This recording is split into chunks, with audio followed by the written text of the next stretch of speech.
الحمد لله رب العالمين والصلاة والسلام على المبعوث رحمة للعالمين سيدنا وحبيبنا محمد وعلى آله وصحبه أجمعين أما بعد السلام عليكم ورحمة الله وبركاته.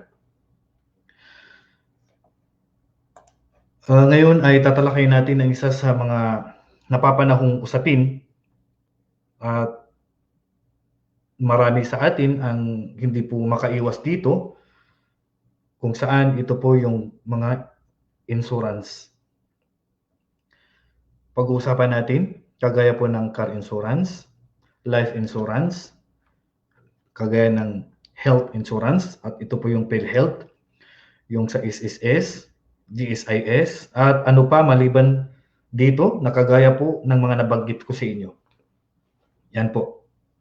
Ano nga ba ang pananaw ng Islam kaugnay sa pag-a-apply o pagpasok sa mga ganitong transaction? So unang-una po mga kapatid sa pananampalatayang Islam, ang original po ng transactions, ang original po ng mga negosyo ay pinahihintulutan po. Al-aslu fil muamalat, al-hil aw al-ibah. Ang original ng mga transaksyon ay pinahihintulutan po sa batas ng Islam. Ang pagbibinta, pagkikipagtransaksyon, ang original po niyan ay pinahihintulutan. Pero ang tanong, ito bang insurance na ito, kagaya ng ina-applyan po sa GSIS, actually binabanggit ko na po para may idea na po kayo agad. SSS, PhilHealth, yung insurance ng sasakyan, insurance ng negosyo, yung life insurance. So, lahat ba ng mga nabanggit ko na ito ay ipinahihintulot sa batas natin sa Islam o hindi? Bilang kaalaman sa akin at sa inyong lahat na ang usaping ito ay hindi po natin mababasa sa mga libro ng apat na madhab.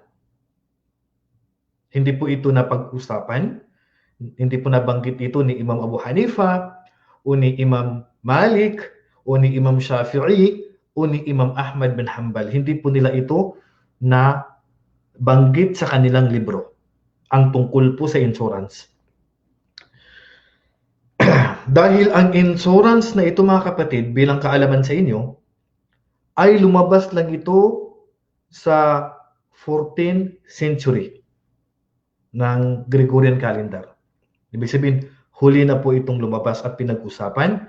At ayon po sa aking pananaliksik, ang unang-unang nagsimula ng insurance ay mga Italyano. Sila po ang unang-unang nagpasimuno at nagsimula sa transaksyong ito, ang mga Italyano sa Italy. At ang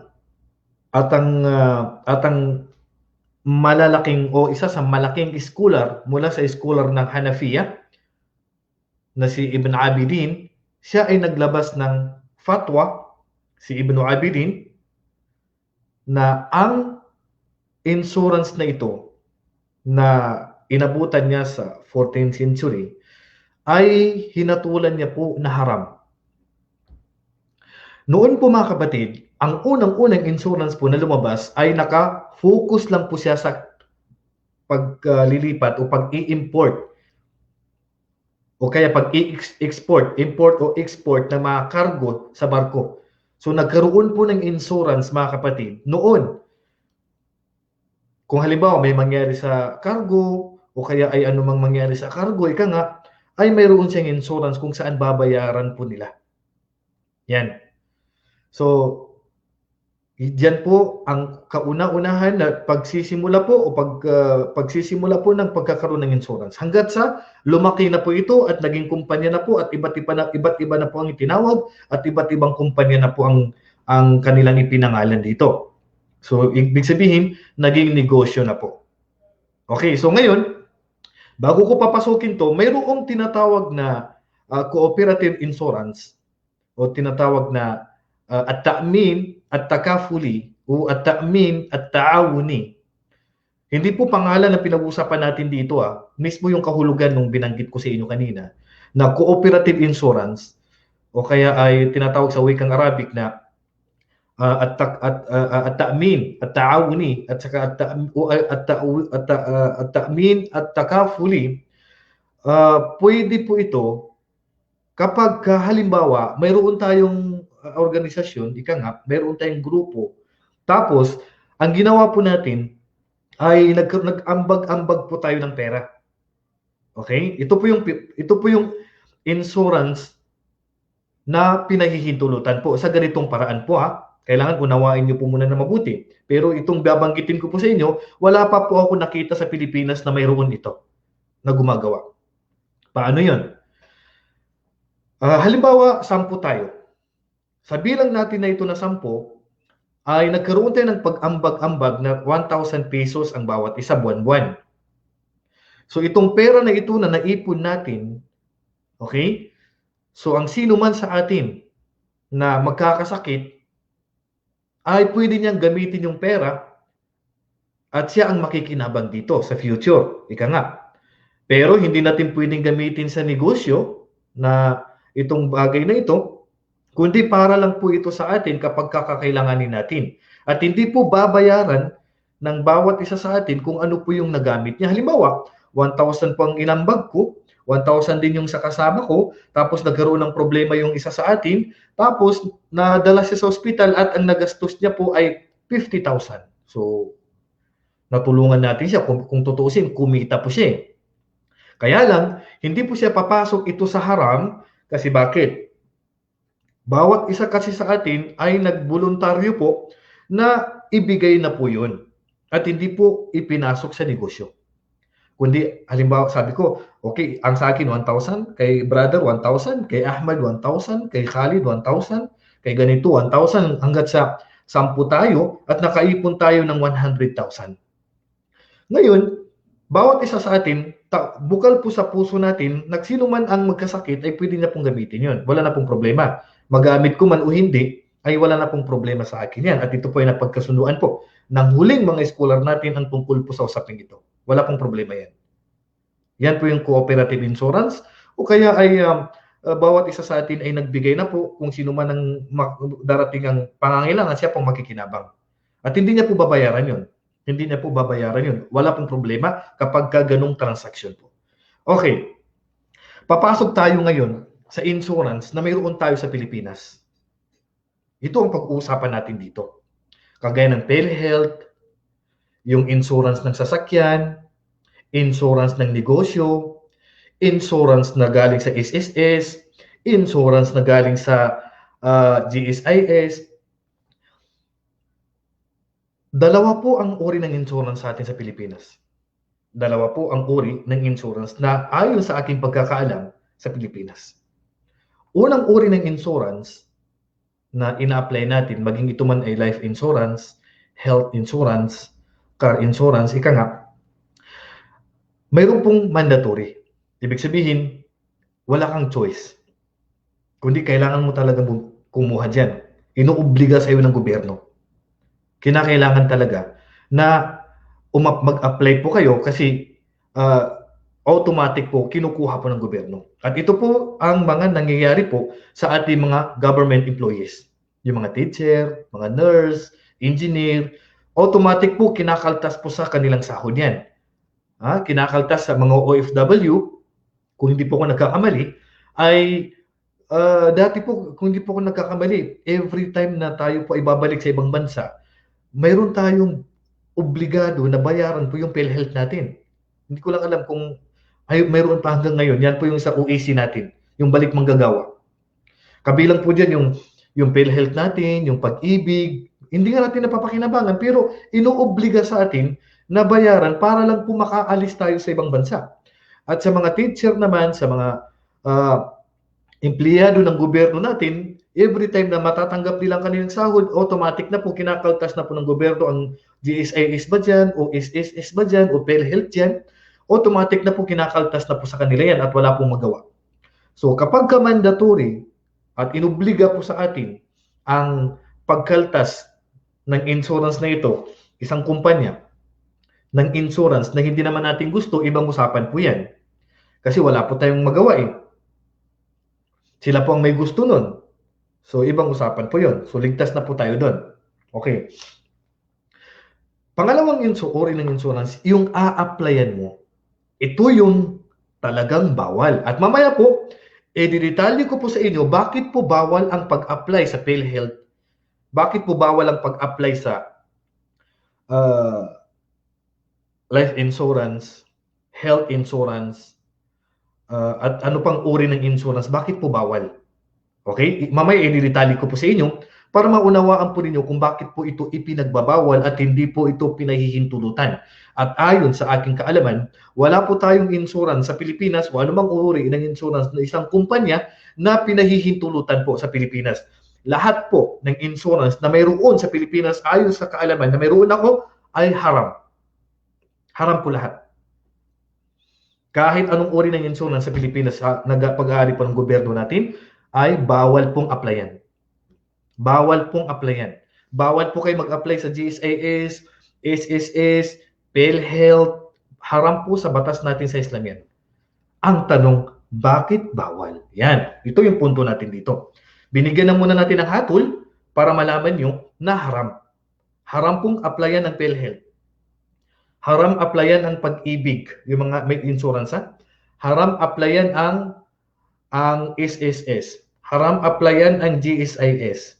Basta yung ina-applyan dito talagang haram yan. Hindi po natin pwedeng applyan yan. Okay. Baari magtatanong yung iba sa atin, paano Ustad, kailangan ko ng gamot, kailangan may tulong sa akin yung PhilHealth. Mamaya po, darating tayo dyan. Ang importante po, alam nyo po yung batas para maiwasan po ninyo kasi mahirap na pong papasok po kayo sa isang bagay na alam nyo na haram.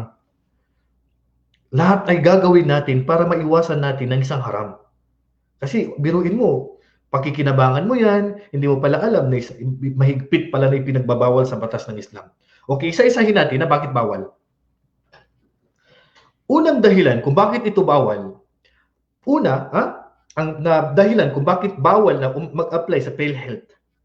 Bakit bawal na applyan ang car insurance? Bakit bawal applyan ng life insurance o health insurance o anumang uri ng insurance? Bakit bawal na applyan? Una na dahilan, dahil papasok po ito sa sugal. Papasok po siya sa maisir awil qimar. Sugal, unang-unang papasukan niya ay pagsusugal. Ang tanong, paano magiging sugal? Okay? Pero para malaman ninyo, itong mga pinag-uusapan natin, hindi po ito napagkasunduan siyempre ng lahat ng ulama. Pero ang karamihan sa mga ulama ay talagang ipinagbawal nila ito. Ayon sa mga babanggitin ko po sa inyo Unang dahilan, dahil papasok sa sugal. I-detalye ko po sa inyo para mas maunawaan po natin. Ang dahilan kung bakit siya papasok sa sugal, dito po. Siyempre, magbabayad ako dyan, sabihin natin monthly. Okay? Monthly kung babayaran. O kaya ay every time na magre-renew ako ng papel ng aking sasakyan, ay kukuha ako dito. So, magkano yung babayaran ko? Magbibigay ako halimbawa ng 1,000 pesos. Yan. Sabihin natin, health insurance tayo. Sabihin natin, PhilHealth. Ngayon, magbabayad ako ng 1,000 pesos. 1,000 pesos ang babayaran ko monthly. Iniisip ko siyempre na anytime na baka magkasakit ako, okay? Anytime na baka ako ay magkasakit, so mapapakinabangan ko yung PhilHealth. So sana sundan nyo lang po na mabuti para hindi po kayo malito Kaya ko sinasabing papasok sa sugal kasi ganito po 'yon. Tataya ako ng 1,000. Kaya ko tinawag na taya kasi ganito po ang kanyang magiging itsura. Sugal po ang magiging itsura nito. Magbibigay ako ng 1,000 kasi gusto kong manalo na kapag nagkasakit ako, ay hindi ako magbabayad ng 1,000 lang. Hindi lang 1,000 ang magagamit ko, ang mapapanalunan ko. O kaya ay pag nadisgrasya yung sasakyan ko, hindi lang po 1,000 ang makukuha ko na pera bilang pagpapaayos sa sasakyan ko na ibinayad ko sa kumpanya, Kasi maaari natatanggap ako ng 20,000. Limpak-limpak na pera. O kaya ay sa PhilHealth, tatanggap ako ng 15,000 na magagamit ko sa ospital na mapapakinabangan ko na mas malaki kaysa doon sa binigay ko, kaya nanalo ako. Yan. Dahil alam mo kapatid, alam mo na mas malaki ang kikitain mo dito o mas malaki ang pakikinabangan mo dito, kaya ka nagbigay ng pera.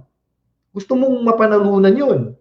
Gusto mong makuha yung benepisyo na yun na mas malaki kaysa sa ibinigay ko. Yun ang tinatawag natin na sugal. Ang sabi ng Allah Subhanahu wa Ta'ala, يا أيها الذين آمنوا إنما الخمر والميسر والأنصاب والأزلام رجس من عمل الشيطان فاجتنبوه لعلكم تفلحون. O kanyang mga mananampalataya, sabi ng Allah Subhanahu wa Ta'ala, katotohanan ng pag-inom ng alak, ang pagsugal, ang pag-alay ng hayop sa mga Diyos-Diyusan, at ang tinatawag natin na ano bang sa Tagalog yan? Kasi yung mga Arab, mayroon silang parang hindi sila sa Maguindanao is kapag alamat, parang hula, ganun, na hindi ako aalis, parang may, alimbawa, 2 papel. So, o 3 papel yan. Nakalagay dito, gawin mo at hindi mo gawin. So, parang i-raffle ko yan kung anong mahulog doon. Halimbawa, maglalakbay ako, tapos nahulog yung wag mong gawin, so hindi ako maglalakbay. Yun. So, bawal po sa Islam yun. Nagagawin nyo yun na, kumbaga, hindi mo gagawin ng isang bagay dahil lamang sa bunot-bunot. Yan. Rijsun min amali syaitan. Yung pag-inom ng alak, yung pagsusugal, ay kabilang ito sa karumal-dumal at kasalanan na kinamumuhian ng Allah Subhanahu wa Ta'ala na gawain ng demonyo. Yung sugal. Pagstanibo, sabi ng Allah. Iwasan ninyo, sabi ng Allah. La'allakum tuflihun, na sa ganun mapabilang kayo sa mga taong nagtagumpay. Yan. So, unang dahilan kung bakit ito bawal, dahil ito ay papasok sa sugal. So, inshallah, naunawaan ng mabuti. Ulitin ko, bakit papasok sa sugal? Bigyan natin ng isa pang halimbawa, sa sasakyan. Kapag yung sasakyan ay mayroon siyang insurance at ang babayaran mo na insurance, halimbawa, 500 o 5,000 pesos. 5,000 pesos ang babayaran mo na insurance nung sasakyan. Na kapag ka na-disgrasya ang sasakyan mo o anumang nangyari, nasagi o kaya ay nayupi, kahit konti lang o malaking disgrasya, ganito kalaki ang tatanggapin mo. Nakalagay doon sa listahan ng pipirmahan mo sa kondisyon na ganito kalaki ang kikitain mo. Samantalang 5,000 lang ang binigay mo, pero nung nasagi ang sasakyan mo, natagal yung bumper, nayupi, ang may ipapaayos mo lang halimbawa ay 10,000 pesos, pero ang ibinigay sa iyo ng kumpanya ng insurance ay 100,000, kumita ka agad ng 95,000 pesos. Kumita ka agad, nanalo ka agad. Diba? Limpak-limpak. Siyempre, ibibigay sa iyo ng kumpanya yon. Kasi usapan yun eh. Siyempre, papasukin ko ito kasi nakakasigurado ako, nakikita talaga ako dyan pagka na-disgrasya. Alam naman natin ng sugal, maaaring panalo ako, maaaring talo. Ganyan ang sugal eh. So, maaaring makamit ko yung pera na yan pagka nasagi yung sasakyan ko. Maaari din na hindi ko mapapanalunan yon, yung pinirmahan ko doon ng kontrata na kondisyon namin na matatanggap ko yun kapag may nangyari na masama sa sasakyan ko. Problema, isang taon nang nakalipas, walang nangyari sa sasakyan ko. Sinong talo? Talo na naman ako ng 5,000 pesos. No, ganyan lang po ang mangyayari dyan. Either na ako ang mananalo, sila ang mananalo. So, yun po, ang unang papasukan niya, sugal. Yan. Pangalawang papasukan niya, riba. Yan. Ang pangalawang papasukan niya ay papasok po ito sa riba. Dalawa kasi ang uri ng riba. Dalawa ang uri ng riba.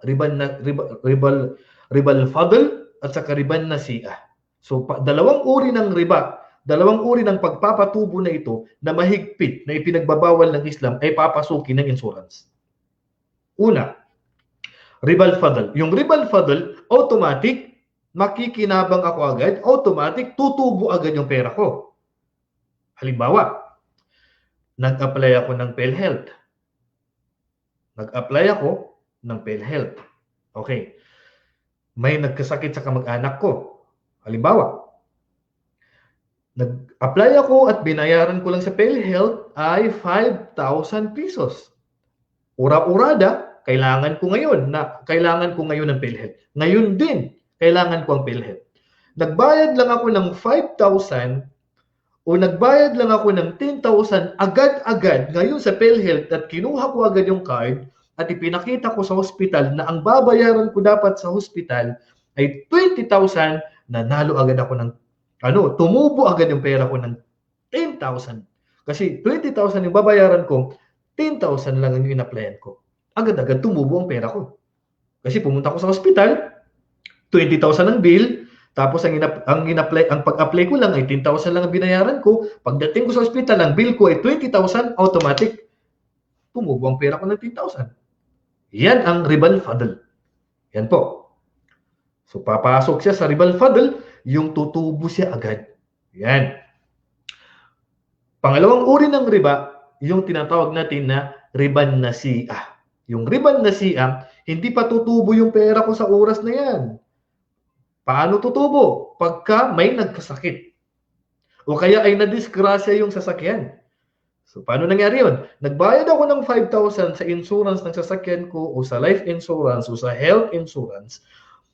5 or 10,000 ang binayaran ko. After 1 month, 2 months, nadisgrasya yung sasakyan, tumubo yung pera ko agad. 10,000 lang ang binigay ko o 5,000 lang ang binigay ko, naging 20,000 ang binigay sa akin ng kumpanya. Saan galing yung dinagdag nila? Saan galing? Galing sa kanila. Tumubo agad yung pera ko. Yan. So, pangalawang papasukan niya ay riba. Napakalino mga kapatid na riba. Sino magbibigay sa iyo ng dagdag? Na yan ang pag-uusapan ninyo. Na kapag nangyari ang kondisyon na pinag-uusapan ninyo, tatanggap ka ng dagdag na pera. Di po ba? Riba yun? Ngayon, kung sakali naman na ikaw naman ang nagka-problema, sila naman ang kakain ng pera mo nang walang karapatan. So, pangatlo na papasukan niya dito, kakain ka mula sa pera na wala kang karapatan. Sabi ng Allah Subhanahu wa Ta'ala, Ya ayyuhalladhina amanu, la ta'kulu amwalakum bainakum bil batil. Sabi ng Allah, o kayong mga mananampalataya, huwag ninyong kakainin ang inyong mga kayamanan sa pagitan ninyo ng walang karapatan. Bakit walang karapatan? Biruin mo, either na sila ang kakain sa pera natin o ikaw ang kakain sa pera nila. Bakit? Biruin mo, kumbaga, pag nadisgrasya ako, wag pa itulutan naman ng Allah. Halimbawa, nagkasakit ako, so, kukunin ko yung pera nila na walang karapatan. Dahil lang sa pag-apply ko. Ganun din dahil din sa pag-apply ko, walang nangyari sa akin, kinain nila yung pera ko na hindi ko man lang napakinabangan. Mag-a-apply na naman ako ulit. Parang tataya na naman ako ulit. Kinain nila yung pera ko na walang pakinabang. Pag ako naman ang nagawa ko yung kondisyon nila, nangyari sa akin yung kondisyon na kinakailangan mangyari sa akin, ako naman ang kakain sa kanilang pera na hindi ko naman pinaghirapan. Magkano lang binayad ko, tapos kumita ako agad. Kinain natin yung pera nila na walang karapatan o kakainin nila yung pera natin na walang karapatan. Biruin mo kapatid, magbabayad ka palagi ng insurance tapos hindi mo naman napapakinabangan. Kasi ang totoo po, negosyo po ito eh. Negosyo ito na ang madalas na nananalo ay sila. Negosyo na sila ang madalas na nananalo at tayo ang palaging talo. Bayad ka ng bayad pero hindi mo naman napapakinabangan. Bayad ka ng bayad. Bayad ka ng bayad sa PhilHealth. Bayad ka ng bayad sa car insurance mo. Bayad ka ng bayad sa anumang insurance na mayroon na binabayaran. Pero ilang taon ka na nagbabayad pero wala man lang nangyari sa'yo. Hindi ka man lang nakikinabang. Naubos na nila pera mo. Ginakain nila ng walang karapatan. Madalas tayo ang talo. Kung may manalo man sa kanila o may makatanggap man na ibang tao, bihira lang po. Hindi po lahat ay nakakatanggap. So malinaw na pandaraya ang bagay na ito. Kasi hindi naman nila gagawin yan kung hindi talaga sila nakakasigurado na kikita sila dito. Okay? So pangatlo na dahilan kung bakit ito bawal ay dahil ito ay papasok po sa pagkain sa kayamanan ng mga tao na walang karapatan. Pang-apat, kung bakit ito'y pinagbabawal. Ang pang-apat na dahilan kung bakit ito ipinagbabawal ay papasok ito sa isang transaksyon na walang kasiguraduhan ang pakinabang mo dito. Yung tinawag ng propeta sallallahu alaihi wasallam na bay al-gharar, isang negosyo na mas malaking porsyento na talagang hindi po kayo makikinabang. Halimbawa, sabi ng propeta sallallahu alaihi wasallam, naha an bay'il gharar. Ipinagbawal ng propeta sallallahu alaihi wasallam ang pagbibinta na papasukan ng gharar, walang kasiguraduhan. Anong halimbawa? Actually, meron kang pakinabang, kaya lang mas malaking porsyento na hindi mo siya mapapakinabangan. Halimbawa, magbibinta ako ng ibon. Magbibinta ako ng isda. Pero yung isdang ibibinta ko po nasa dagat. O kaya yung ibon na binibinta ko nasa taas. Oo, nandiyan yung ibon, akin yun. Kaya lang, kailan mo makukuha yung ibon? Ang malaking porsyento, talaga mahihirapan ka mahuli ang ibon. Yan ang gharar. Ika nga, nandun sa listahan, sa kondisyon, ang usapan, nakikita ka nga, pero walang kasiguraduhan kung talaga makukuha mo yun. Walang kasiguraduhan na matatanggap mo yun. Lugi ka talaga. Yan po. Ang pang-apat na dahilan kung bakit ito ay ipinagbabawal. Yan. So yan po actually yan po ang kabuuan kung tutusin mga kapatid. Pero ang dinagdag dito ng ating mga ulama, biruin mo, hahatulan mo na yung future. Hahatulan mo na agad yung future na mangyayari ito sa'yo. Sino bang nakakaalam na aabutan mo pa yan? Yung pakinabang sa insurance na yan, siyempre wala nakakaalam. Ang Allah lamang ang nakakaalam sa mangyayari sa kinabukasan. So bakit magbabayad ka na agad para sa future mo? Para mong sinabi na madidiskrasya agad yung sasakyan mo? Magbabayad ka na kasi para nakakasigurado ka na yung sasakyan mo masisira? Yan. So paghahatol na agad sa kadar ng Allah Subhanahu wa Ta'ala, hindi natin pwedeng hatulan agad 'yon. Hindi pa naman nangyayari 'yun eh. So bawal po siya kasi hinahatulan mo na agad yung future na alam mo hindi naman sigurado na mangyayari 'yun.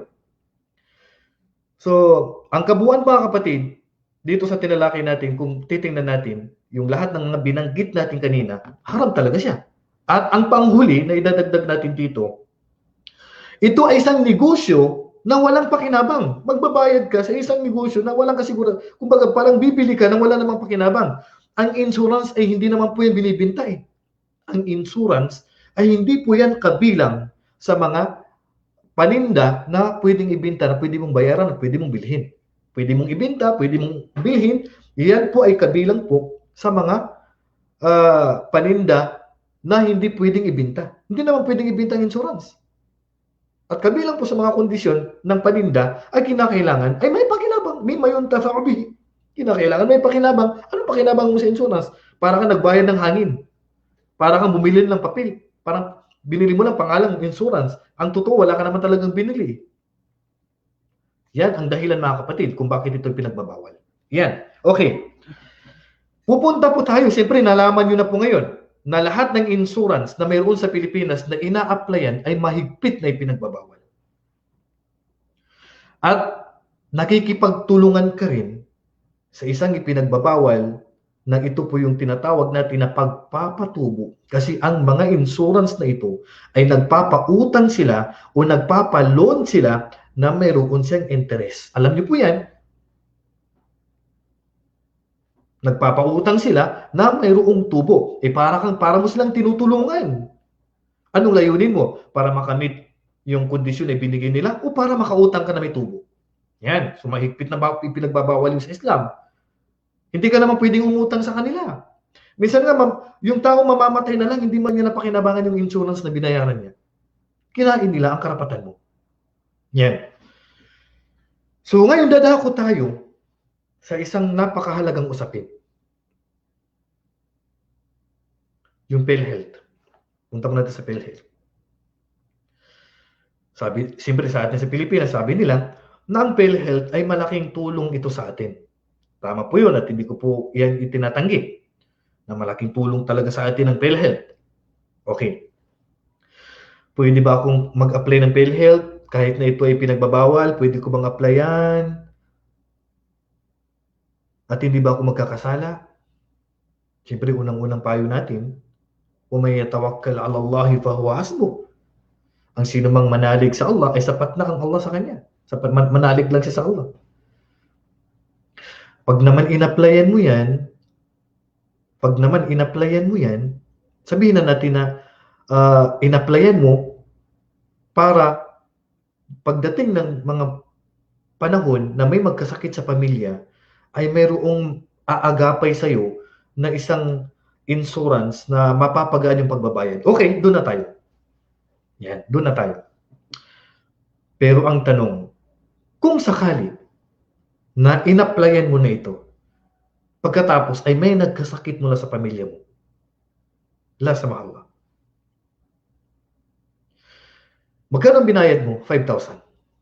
Okay. Nung nagkasakitan dinala sa ospital, ang bill mo ay 10,000 o 15,000 o 20,000. So babayaran ng PhilHealth yun, magkano binayaran mo? 5,000. Oo, nakatulong sa'yo. Monthly mong binabayaran yan. Hindi halal sa'yo yung sobra sa binayad mo. Hindi po halal sa'yo yan. Haram po sa iyo yung sumobra po na sinagot ng PhilHealth. Haram sa iyo yan. So ano ang dapat doon? Ang dapat po doon ay babayaran po natin at ito rin po ang sinabi ni Sheikh Al-Uthaymin rahimahullah. Sabi ni Sheikh Al-Uthaymin rahimahullah. Tinanong si Sheikh Al-Uthaymin mismo sa kanyang lecture. Hindi lang po sulat ang pagkasagot niya dito. Lecture niya mismo. Tinanong siya tungkol sa health insurance.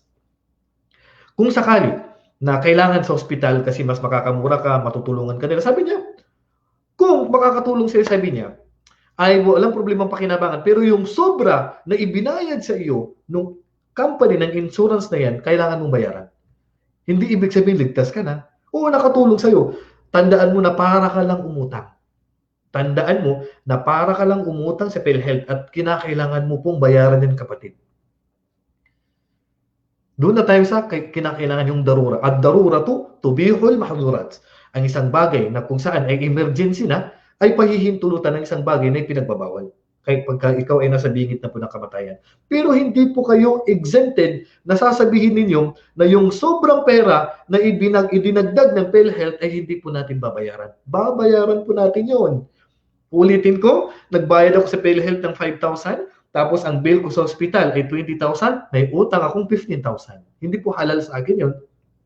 Para malaman ninyo, oo, may pakinabang ako sa PhilHealth dahil natulungan nila ako. Pero tandaan mo na yung itinulong sa iyo ng PhilHealth, mananatiling utang mo yun. At hindi po yun halal sa iyo. Haram yung itinulong nila sa iyo kasi hindi ka nila tutulungan sa PhilHealth pag hindi po kayo nag-apply. Maliban lang siyempre kung mayroon isang insurance na wala tayong ibabayad, ay siyempre halal yun. Kung halimbawa, tutulungan ako ng PhilHealth na kahit hindi na ako nagbayad, hindi ako nag-apply. Kung mayroong ganyan, hindi po haram. Kaya magiging haram yan kasi a-applyan mo eh. Hindi ka nila tutulungan sa bayarin kung hindi ka nag-apply. Hindi ka nila tutulungan sa bayarin sa pagkasira ng sasakyan mo. Hindi ka nila tutulungan sa pagbili ng bahay mo. Hindi ka nila tutulungan sa pagbabayad ng bill sa hospital kung hindi ka nag-apply. Kung mayroon sakali, sabi ko nga, kung mayroon na magbibigay sa akin ng insurance na hindi na po ako magbabayad, alhamdulillah. Ang tanong, mayroon nga ba? Yan ang tanong. Mayroon nga bang magbibigay sa akin na walang bayad? Siyempre, sa tingin ko, wala akong alam na walang bayad. Kaya siya papasok sa haram kasi a-applyan mo eh. Magbabayad po kayo. At inuulit ko hindi po halal sa inyo yung dinagdag nila na mas malaki doon sa natanggap nyo. Sa yung ibinayad nila, yung ibinayad mo na 5,000, tapos na ibayad mo sa hospital 20,000, yung 15,000, mananatiling utang niyo po yun. Kaya wag natin isipin na halal po sa atin yan. Maging sa aking sarili at sa ating lahat na nanonood, na nakikinabang po sa PhilHealth, na sinasagot po ng PhilHealth yung mga bayarin sa hospital, kung ano po yung dinagdag nila, utang po natin yan. Yan, okay? Inshallah, malinaw po mga kapatid yung tinalakay natin ngayon. Bakit po naging haram? Mayroon lang ilan sa mga ulama ang nagsabi na ito ay halal, pero yung mga katibayan po nila ay hindi po ganong katibay. Bagkus ito po talaga ay mahigpit na ipinagbabawal sa Islam, at ang mga dahilan ay gaya po ng binanggit ko sa inyo kanina. Ulitin ko po, papasok siya sa sugal, papasok siya sa riba o pagpapatubo, papasok siya sa pagkain ng kayamanan mga tao na walang karapatan. Ito ay pagtransaksyon ng bagay na walang kasiguraduhan bagkus sila talaga yung nananalo. At ang panglima dito ay pagbibinta ng isang bagay na wala naman talagang may naibibinta. Hindi po pwedeng ibinta ang insurance. Yan. At paghahatol agad sa future na ito po ay karapatan ng Allah Subhanahu wa Ta'ala at hindi po nating karapatan. Yan. So inshallah malinaw po mga kapatid. Kaya ipinapayo ko po, wag na wag po kayong mag-a-apply dito. Wag na wag po kayong mag-a-apply. Manalig lang po kayo sa Allah Subhanahu wa Ta'ala. Ipunin mo na lang yung pera mo na yan. Marami pong nag-apply dito mga kapatid. Nung sila ay namatay, o nung namatay yung nag-apply, tapos pakikinabangan ng kamag-anak, hindi nila natatanggap. Ang hirap ng mga requirements para lang makuha mo yung in-apply niya. Ikaw nga na teacher eh. Hindi mo nga kayang mabawi yung ibinigay mo eh. Ngayon maglulon kayo. Yung paglulon na naman, haram po yan. Halimbawa, dahil nakapagbayad ka sa SSS, na ituloy ng GSS, ngayon uutang ako para mabawi ko yon. Kung may tubo, haram po yun. Kung may tubo, yung loan, alam naman natin sa Pilipinas, wala pong magpapaloan sa'yo dyan na walang tubo. Kaya haram. Kaya anong payo natin? Sa nakabuelo na pong magbayad, ang payo ko na lang po, itigil nyo na po. Kung kaya nyong bawiin, yung naibayad nyo, bawiin natin. Kaya lang sa tingin ko, mahirap na pong bawiin. Mahirap naman ipagpatuloy mo yan. Kasi bakit may pagpapatuloy na alam mo namang bawal na po? Gawin mo na lang na sadakan na lang. Kasi yun na lang ang paraan para maiwasan mo. Kaya lang naman magpapatuloy po kayo. Sabihin natin na lugi ka. Ganun talaga eh. Lahat ng bagay na kung nalaman na natin na bawal, huwag na natin ituloy. Manalig na tayo sa Allah Subhanahu wa Ta'ala. Man taraka shay'an lillah, awadahu Allah khairan minhu. Anumang bagay na iniwanan mo para sa Allah, papalitan sa'yo ng Allah yan, na mas mainam pa kaysa sa nawala sa'yo. Nawalan ka ng ilang libo dahil alam mo ngayon na haram na. Siyempre, ititigil mo na yan. Huwag ka malungkot kapatid kung ilang libong nawala sa'yo. Papalitan sa'yo ng Allah yan. Iiwanan mo lang naman para sa Allah. Hindi mo iiwanan dahil nalugi ka. Kundi iiwanan mo dahil ayaw mong magkasala. Yan lang naman. Maliban lang kung gusto mong ituloy. Wala na tayo doon. Ang importante po, nabanggit ko po sa inyo, ng pag-apply sa insurance ay mahigpit na ipinagbabawal at ito po ay haram, at wala po akong alam sa Pilipinas na mayroong pong uri ng insurance na ipinahihintulot.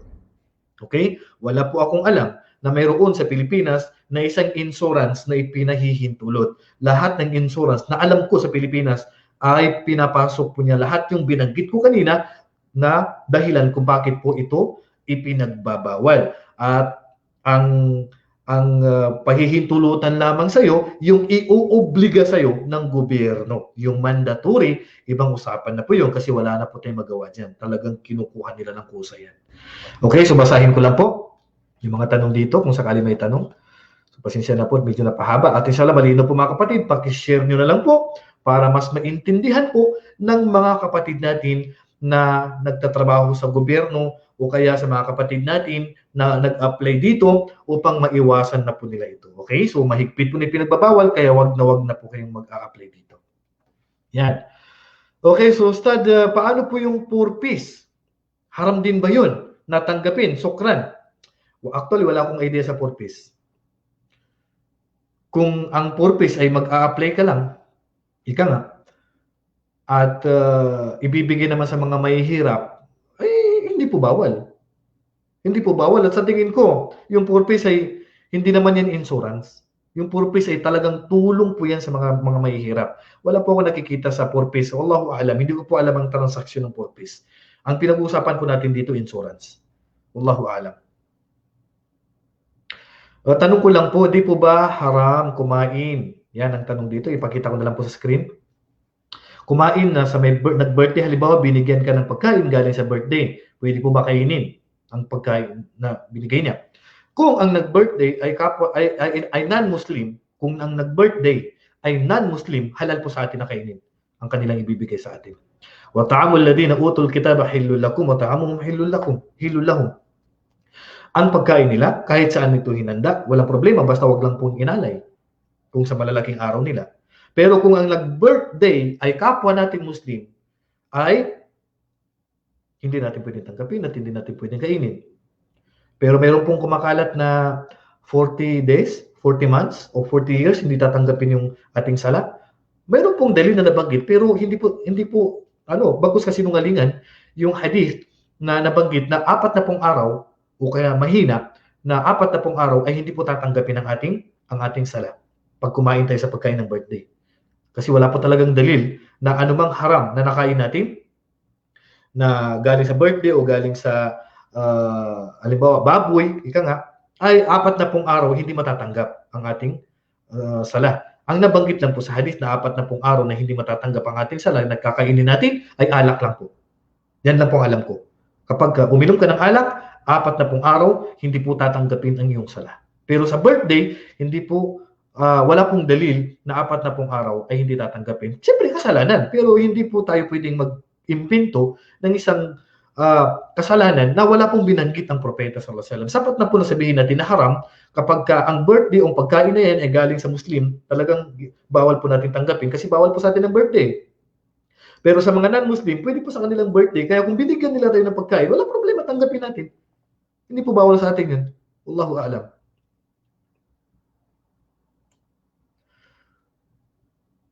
Okay, so actually binanggit ko na po kanina itong tanong ni Ukhti by note fil Islam. Tulong ng gobyerno, apply mo yan, kaya papasok siya sa riba. Siguro na-late na po itong post. Nagbayad ako ng 5,000. Magkano ang binayad mo sa hospital na bill? 15,000. Tumubo yung pera mo. Riba yun. Tumubo yung pera mo, riba. Yun po ang riba, tumubo ang pera mo. Binayad mo lang 5,000 tapos nabayaran mo sa hospital ay 15,000. Riba yun, kaya dapat ninyong bayaran yun. Hindi po pwede na, hindi niyo po babayaran yung sobra na ibinayad sa inyo ng PhilHealth. Kaya gawin nyo, ituloy nyo lang yung pagbabayad sa PhilHealth, then gagamitin mo lang yung PhilHealth in case of emergency, pero tandaan nyo, yung layunin nyo sa pagpasok nyo dito ay para umutang lang sa kanila, pero dapat yung bayaran kung ano po ang nabayaran nila o nagastos nila sa inyo. Wallahu a'lam. Tanong ko lang po sir, halimbawa po may sa pamilya ko ay may emergency tapos di ako nakapagpadala ng pera, magkakasala po ba ako? 5-6 kami hihiram ng pera, no choice po, emergency po. Pero 1 week lang nabayaran din, magkakasala po ba? O pamilya dahil sa paggamit ng pera galing sa riba? Okay, ito po gusto ko pong bigyan kayo ng payo dito. Ang pag-a-apply sa riba, gagaya ng pagsasanla sa punsya o pag-utang ng paglulon o kaya ay uutang ka na may tubo, hindi nyo po pwedeng gawin agad yan. Yung iba kasi yan agad ang solusyon eh. Hindi po. Gawin nyo po muna lahat bago po kayo papasok dyan mga kapatid. Kung mayroon po kayong mautangan na mga kapatid kamag-anak, nag-utang po kayo. Kung mayroon po kayong maibibinta, magbinta po kayo. Halimbawa, yung ginto, mayroon akong ginto. Pupunta ko sa pawn shop. No choice. Wala akong mautangan, wala lahat. Anong choice ko? Yung mayroon akong ginto, dadalhin ko sa pawn shop. Siyempre ang pawn shop, alam natin na magpapautang yan na may tubo. Anong gagawin ko ngayon? Pag iniwan ko yan sa pawn shop, may tubo yan. Pero mayroon akong ginto na pwede kong ibinta. Bakit ko iiwanan sa pawn shop, kapatid? Hindi po halal sa'yo na sasabihin natin na dahil emergency na, buhay na po nakataya, dadalhin ko yung ginto sa pawn shop at magsasangla. Hindi po. Ang gagawin niyo po sa pawn shop, ibibinta niyo po yan. Kung ayaw nilang bilhin, isagad niyo na po. Yun lang po ang paraan. Isagad niyo na po, huwag niyo na pong balikan. Sanla ang usapan, pero binta po ang layunin mo. Wala pong problema doon. Huwag niyo na pong balikan. Kahit na emergency po, dapat po ibinta niyo po yung ginto, huwag niyo pong isanla. Haram pa rin po na iwanan niyo sa kanilang ginto at babalikan niyo. Kahit na emergency. Kasi pwede mong ibinta ang ginto mo bakit mo iwanan sa kanila? Maliban kung wala ka na talagang mabinta, wala lahat, dito na, pagka buhay na po nakataya. Pero ang problema kasi, hindi naman po buhay na nakataya, mga bayarin lang. Mga bayarin lang sa mga bagay na hindi naman buhay na nakataya, hindi naman ganun kagrabe ang ating pangangailangan. So, agad-agad ang solusyon ay loan. Agad-agad ang solusyon ay riba. Haram po yun. Mga kapatid sa panampalatayang Islam, matakot po tayo sa Allah. Huwag po agad-agad. Ang solusyon natin sa problema natin sa pera ay ipapasok natin agad sa riba. Huling solusyon na po ang riba. Maghiram po kayo sa mga kamag-anak, magbenta po kayo ng isang bagay, kaysa papasok mo kayo sa riba. Ang riba, kapatid, napakabigat na kasalanan. Mas mabigat po yan sa pangangalunya. Napakabigat na kasalanan ng riba. Huwag na yung papasok diyan kasi sa kabilang buhay, nagdideklara po kayo ng giyera laban sa Allah sa kanyang sugo. Allahu a'lam. Actually, mga kapatid, gusto ko sanang basahin itong mga tanong ninyo, pero pasensya na po kasi nagmamadali po ako eh. Tanong ko po, yung BPI po ba, pwede lang sa basa Islam, BPI? Ano po yung BPI? Itong tanong dito, bangko po ba? Pagka mag-apply po kayo na bangko, para lang mapangalagaan ang pera natin, ibang usapan po yan, wala pong problema. Kahit natutubo yung pera natin, pagka tumubo, pwede nyo pong kunin, ibigay nyo na lang po para hindi po mapakinabangan ng mga hindi po Muslim. Ang layunin naman po natin sa pagtatago ng pera natin sa bangko ay hindi po para mag-invest, magnegosyo, kundi itatago lang po natin. Kasi hindi po safe ang pera natin. Actually, kung ang pagtatago naman talaga ng pera sa bangko, talagang bawal po yan eh. Kaya lang, minsan kasi, yung pera natin, kailangan natin itago, mas safe po sa bangko. Kaya no choice tayo. Itatago natin sa kanilang pera, hindi dahil gusto natin magnegosyo, kundi bilang para mapangalagaan lang po ang pera natin. Wallahu a'lam.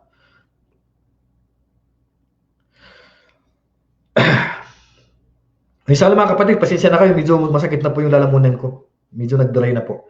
So, gusto ko mang sagutin yung mga tanong. Sana po paki-share nyo na lang po to.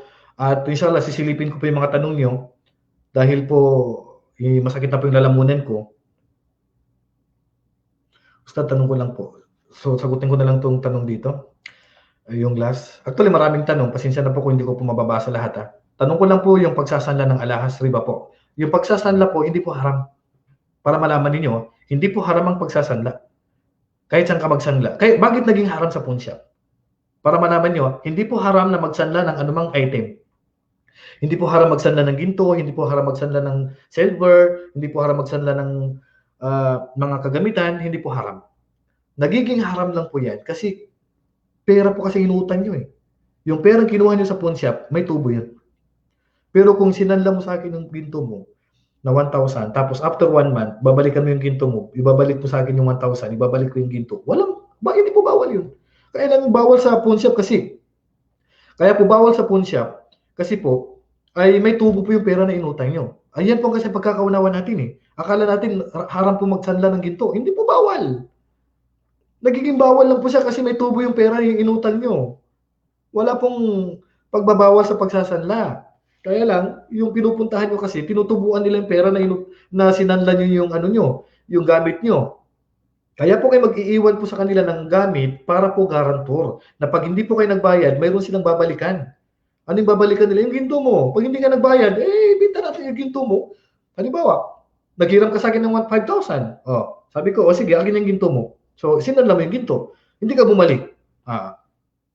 Siyempre, may usapan tayo, 1 year, kailangan mong bumalik, kailangan mong ibalik yung pera, ibabalik ko yung ginto. Ang gagawin ko, kakusapin kita, pag hindi ka nagbayad, bibinta ko yung ginto mo. Bibinta ko yung ginto mo, kukunin mo yung 5,000, halimbawa, nabinta ko ng 10,000, ibabalik ko yung 5,000 sa'yo. Kasi gusto kong kunin yung 5,000 ko, kaya nga, yun ang sanla. Walang problema doon. Yan po kasi hindi naunawaan sa atin. Akala nila, pag sanla, bawal na agad. Hindi po nagkasundo ang mga ulama na hindi po bawal ang sanla. Nagiging bawal lang po kasi po dinadala po ninyo sa mga sanlaan na nagpapatubo po. Doon po pumapasok sa haram. So pasensya na po mga kapatid gusto ko mang sagutin ang inyong mga katanungan. So basahin ko na lang po. So maraming salamat po sa pagtitiyaga ninyong manood at sana pag-share na lang po ito para po malaman po ng mga kapatid natin na hindi po nila alam ang batas. Mga kamag-anak ninyo, huwag niyo pong hayaan. Mga kamag-anak ninyo, mga employees, nagtatrabaho po sa gobyerno, yan po sila po yung madalas na nag-apply ng mga ganito. Yung may mga pera po, sila po yung madalas na nag-apply ng ganito. Mga kamag-anak ninyo, i-share nyo po yung video na to para po magkaroon sila ng kaalaman. Ngayon, kung ayaw nila makinig, wala na po tayo magawa. Ang importante po na iparating po natin sa kanila ang totoong batas ng pag-a-apply sa mga insurance. Okay? So hanggang dito na lamang. Wallahu a'lam wa sallallahu ala nabiyyina Muhammad wa ala alihi wa sahbihi ajma'in. Assalamualaikum warahmatullahi wabarakatuh.